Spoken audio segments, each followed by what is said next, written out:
જોજો આથી આપણા ઘરમાં એક નવો રૂલ આવ્યો છે, બરાબર? કે આખા દિવસમાં જેટલા બી પૈસા કમાઓ એ બધા લાવીને મારા હાથમાં આપવાના છે. અને મેં શું કરું બાબાજી કા ઠુલ્લું?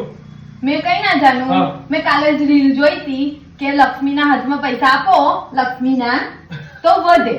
પણ લક્ષ્મીના હાથમાં જ્યારે અમે પૈસા આપીએ છીએ તો લક્ષ્મીને તો મારે આ લેવું છે જયું, મારે પેલું લેવું છે જયું, આવું લેવું છે, એટલે તો 10 પૈસાને તો પાણી કરીને આવે છે. તો લક્ષ્મી અમે પૈસા કઈથી આલે? અને એક મિનિટ મેં તને ગયા મહિને 10,000 આલ્યા હતા. શું કર્યું એ 10,000 નું?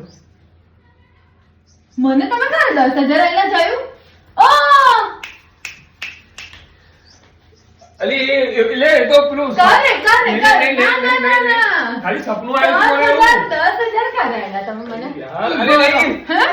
કોને આલ્યા હતા 10,000? યાદ કરો. અરે નહીં આલ્યા. હાથ છોડ મારો, હાથ છોડ પેલા, હાથ છોડ. ના હાથ છોડ. 10,000 યાદ કરો પહેલા. અલી મેં નહીં તો ભેજામાં બંદૂક જશે. અલી ભૂલથી મોઢામાંથી નીકળી ગયું. મેં તને કદી પૈસા નહીં આલ્યા એવા બધા હાલતો હોય યાર. મેં નહીં આલ્યા. કોને આલ્યા હતા? મને તો નહીં આલ્યા. મારો હાથ છોડ, હાથ છોડ. ના પહેલા યાદ કરો. યાદ કરો. નહીં આલ્યા. ડોન છું મેં, ખબર છે ને? છોટા ડોન.